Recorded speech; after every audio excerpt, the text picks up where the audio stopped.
menghutangi, yang ingin mengambil sebuah manfaat dari orang yang menghutang itu dianggap sebuah riba. Jadi contoh seperti orang yang menghutangi tadi mengambil manfaat dari seorang yang hutang dengan apa tadi? Dengan terikat dalam kerja, pekerjaan kalau tidak bekerja dibolehi dan sebagainya, itu dianggap sebuah riba dan hal tersebut tidak diperbolehkan. Gus, niku wong iku kerja itu dengan hutang dibayar enggak? Dibayar. Tidak dapat. Dibayar selain yang utangan 2 juta tadi. Ada dibayar ya? Dibayar. Terus berarti ada jawaban pertama masuk perwakilan dari ranting ini.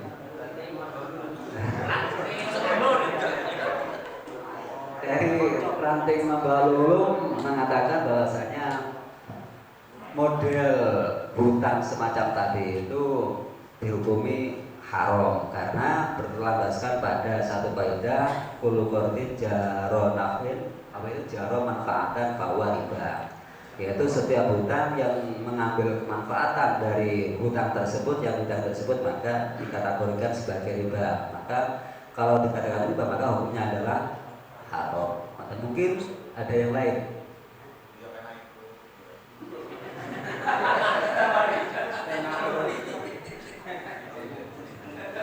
Atau naha angkordin jarro manfaatan gitu.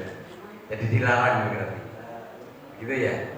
Ini nggak ada ribanya. Kalau tadi kullu qordin jarro manfaatan bahwa riba.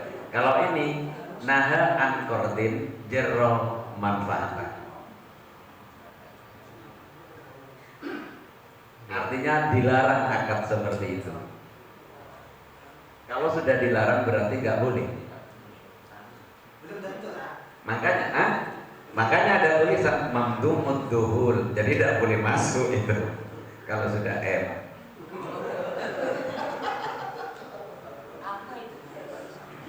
Dari tawaran dari Bapak Perubus ya kurang lebihnya sama dengan jawaban yang awal tadi.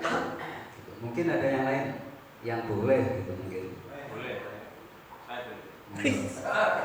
Sip. Asik. Sik. Ya maksudnya kenapa? Maksudnya kok gak boleh? Mungkin itu perlu tanggungan ya. Mungkin ya saya mau guru konten jalan apa itu sebenarnya cakupannya itu jauhnya itu seperti apa? Apakah itu memang benar-benar dikatakan guru konten jalan apa?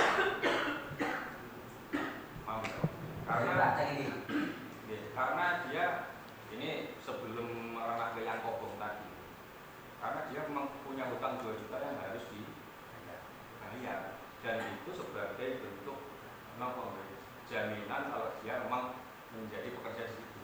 Karena apa jenisnya al muslimun ala syurutihi. Jadi orang muslim itu mereka berhak untuk menentukan syarat selagi memang syarat itu tidak bertentangan dengan syariat. Artinya kalau sama mau masuk pondok ya jangan harus bayar. Ini minta pertanggungjawaban dari sisi jaro manfaatan dalam deskripsi di atas dalam bab yang ditanyakan tadi itu sisi mananya? Dari sisi orang yang menghutangi muridnya. Jadi kan orang yang menghutangi. Coba jalannya dikit. Akad seperti itu apakah tidak uang 2 juta itu yang masalahnya? Apakah itu tidak hanya sebagai wasito jaminan saja itu sebenarnya? Cuman utang itu kan istilah bahasa umum di kalangan mungkin ya, untuk memudahkan apa ya bahasanya utang. Sebenarnya itu bukan utang, seperti itu wasiko. Jadi supaya orang ini nggak pindah kemana-mana gitu loh. Wasiko kan terasa itu lebih ke situ, makanya itu masuknya apakah kordo apa enggak gitu loh. Kan begitu. Dan kalau hutang kan nggak kerja gitu. Nah, kalau itu dimasukkan hutang jelas mungkin tidak boleh itu, begitu. Nah, begitu. Bahasa yang dimucar hutang. Hutang ya, sebenarnya itu hanya wasiko sebenarnya itu, ya, wasiko. Kalau dibahasakan hutang mungkin ya tidak boleh, mungkin. Tapi kan kenyataannya memang hutang. Kalau muncul seumpama seperti itu, mungkin berapa mutar nggak ada yang kerja, Pak. Kalau nggak dikasih utangan. Sebab satu hari kerja, satu hari nggak kerja. Sekarang kerja nggak dapat, besok sudah nggak ikut. Tapi kalau ada ikatan itu harus ikut terus. Jadi harus diberi pemahaman orang-orang muncar itu. Iya. Kalau nggak ada utangan mungkin banyak perahu nggak kerja. Bahasa hutangan itu tadi perlu diperbaiki. Kalau nggak ada jaminan. Iya, kalau nggak ada jaminan, jadi jangan dibilang hutang. Tapi masalahnya begini. Karena tenaganya itu kalau disebut hutang itu sudah tidak boleh ya, iya. Tapi Nah. begini maksudnya, Pak, itu biasanya kita itu udah jaminan 2 juta. Ketika orang itu kerjanya bagus, malah dipingi-mingi yang punya perahu. Kau utang mana awakmu? Nah, seperti itu. Yo, kita di hutangan, yuai. Itu. Iya. Kadang yang terjadi begini. Iya. Saya juga pernah ikut ke tengah. Malah nggak ada utangan. Pernah ngelok lah cerita-cerita sama awal-awal kapal itu. Ketika dia sudah mendapat uang 2 juta jadi entah itu utang atau buat tikor tadi, ketika perahunya sudah nggak dapat kerja 1 bulan nggak dapat, itu biasanya datang lagi ke rumahnya pemilik perahu. Assalamualaikum nih, nambah itu ya itu loh biasanya. BCA kata karena kerja sudah tidak dapat, akhirnya minta lagi nambah piro 1 juta rawon mie ngotong ya ini lah itu lah, minta tambah jaminan bukan tambah hutang itu, tapi harus dikembalikan itu karena jaminan. Panjenengan naruh BPKB mesti dikembalikan dong nanti kalau sudah selesai, iya kan? Ya gimana? Saya rasa itu akan sulit kalau dibawa ke kerja karena yang bahasa memang langsung bahasa hutang. Inawaya tajadabul orwal waktu itu terlaku pada Nurul Ajami. Artinya gini, kalau bahasa Arab itu memang bahasa memang harus kordon ya artinya larinya ke nah, kalau bahasa selain Arab ajam dia menyesuaikan bahasa daerah tersebut. Kalau utang itu larinya kemana ya? Larinya ke kordon, tidak mungkin larinya ke wasikoh yang itu masuk dalam bab rohn gitu.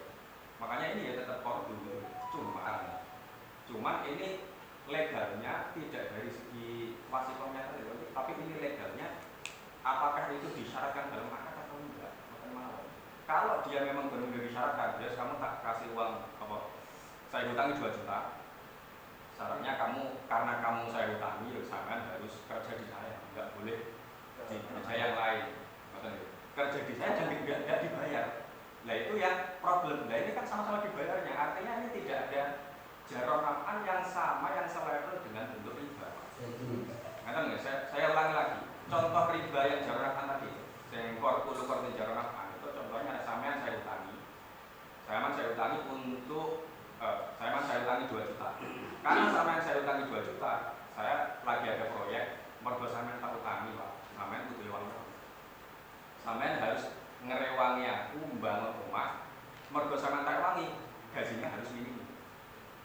Itu yang jaron naf'an artinya enggak sesuai dengan konsep yang disampaikan tadi. Ini sama tergantung ini nanti dia upahnya upah yang sama atau ujroh misilnya itu ya ujroh misil atau ujroh yang di bawah ujroh misil. Kalau ujrohnya ujroh misil artinya sama seperti pelayan-pelayan yang lain, maka tidak ada kordon sama sekali. Ya ini hutang, ya tidak ada jarak apa gitu. Terus kemudian ya, Saya tahu ya. tawaran dari Bapak Perumus tadi ini diarahkan ke wasito, tidak setuju dengan itu. Karena bahasanya hutang, tidak mungkin itu ke wasito. Bahasanya hutang. Karena kalau wasito berarti larinya ke roh. Atau artinya itu nanti uang ya nggak boleh digunakan margun roh. Terus jenengan Kembali ke masalah awal, saya berpikir bahwasanya pertanyaan ini belum satu, karena masih banyak peluang-peluang untuk memperlebar permasalahan ini. Satu, tadi potensi pembayaran minimum termasuk yang disampaikan. Kedua, apakah syarat-syarat jika keluar harus mengembalikan, nanti kalau di PHK uang dianggap hangus, itu apakah masuk dalam akad atau pokoknya semua tahu seperti itulah, tapi nggak dalam akad. Itu kan perlu dipertegas. Keumuman di sana seperti itu. Nah, itu umum apakah dalam akad atau tidak? Itu akan sangat berpengaruh pada jawaban. Maka tetap menurut saya pertanyaan ini harus dibahas dulu pertanyaannya, nggak usah jawabannya dulu. Dengan apa itu contohkan yang berbeda. Contohkan yang dalam akad itu gimana? Kalau yang di luar akad bisa.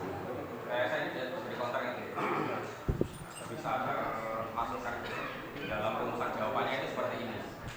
Bagaimana hukum akad seperti itu? Hukumnya ditafsir.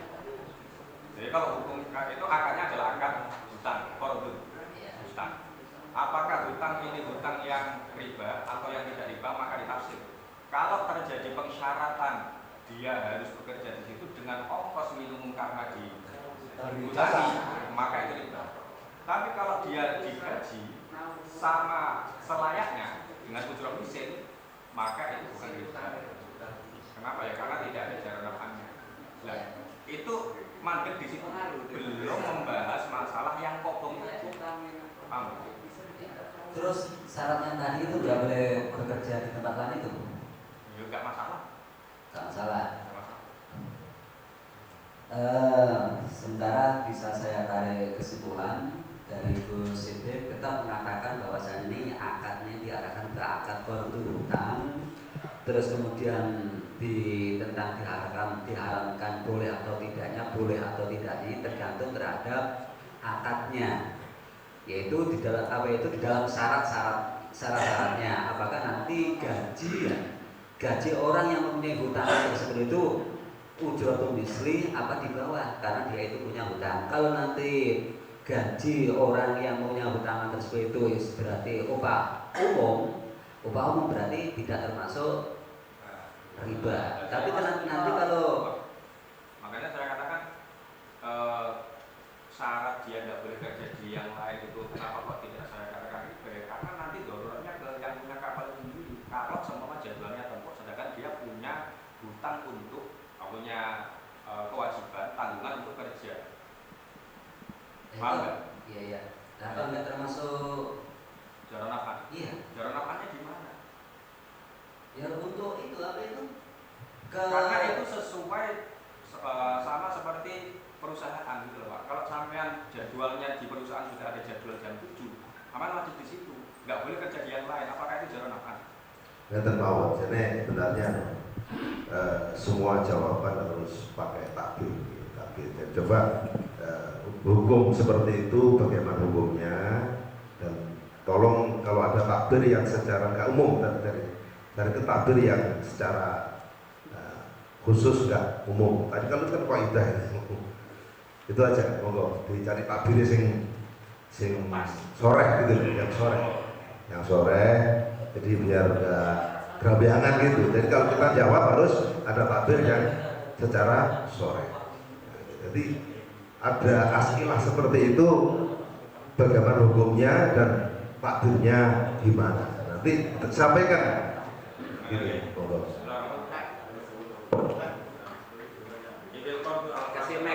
kasih mic.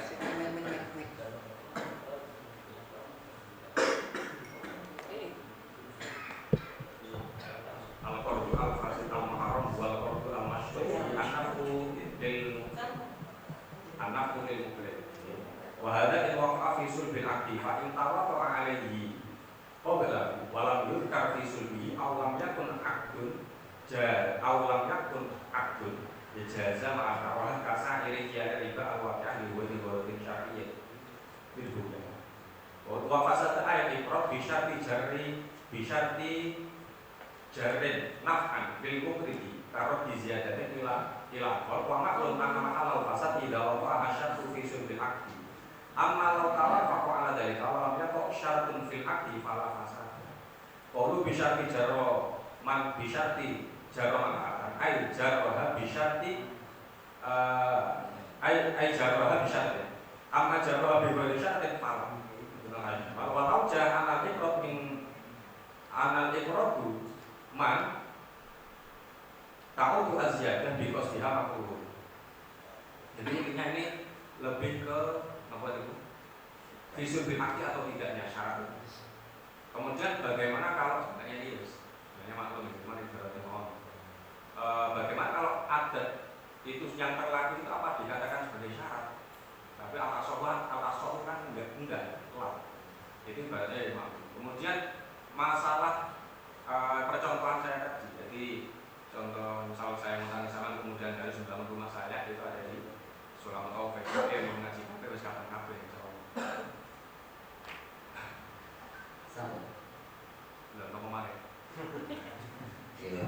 Berarti apa itu dari pertanyaan yaitu dari deskripsi itu kan tadi mengatakan adanya apa ya, dia itu semisal bekerja pada yang dihutang itu sesuai dengan upah keumuman. Terus kemudian tentang apa itu dia itu tidak boleh bekerja ke tempat lain itu bukan termasuk apa itu jaro manfaatan dan bukan dari hutang yang menarik sebuah kemanfaatan gitu. Mungkin dari yang menjawab tadi yang mengatakan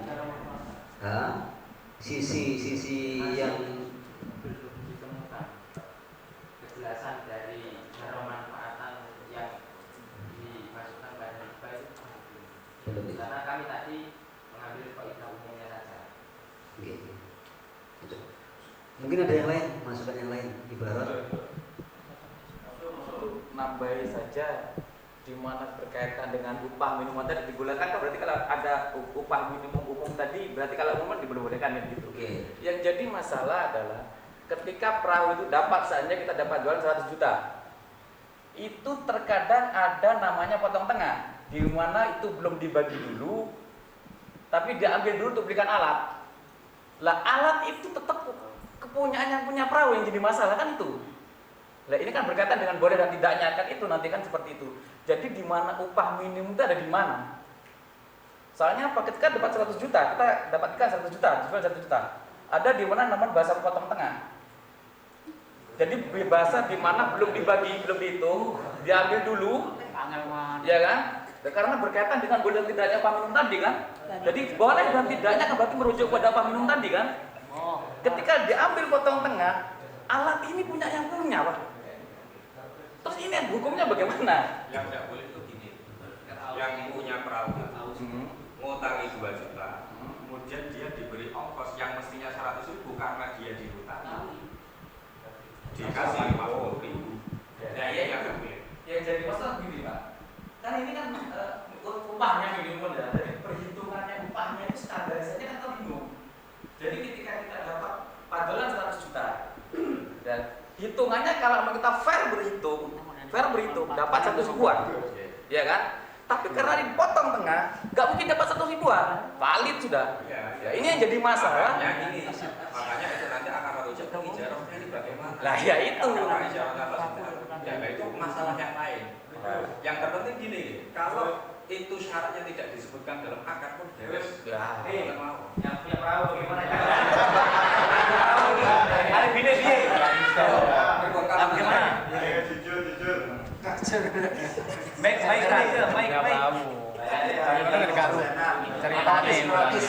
Assalamualaikum warahmatullahi wabarakatuh. Ada satu hal yang perlu dicermati kalau kita bicara sistem nelayan. Kalau sistem ijarah, kalau diterapkan ke nelayan itu bukan masuk. Karena sistem kita itu menggunakan sistem bagi hasil, bukan karyawan. Ya kan? Kita kerjanya itu sistem bagi hasil. Kalau dapat kita gaji, kasih uang makan, ada uang bulanan, ada uang makan setiap hari, dapat atau tidak, itu sesuai perolehan. Nah, biasanya kalau saya itu ngasih untuk uang makan itu 5% dari pendapatan. Setelah itu kita kumpulkan sampai yang diceritakan oleh Mas Didi tadi. Seumpamanya satu kerja dalam 20 hari kita dapat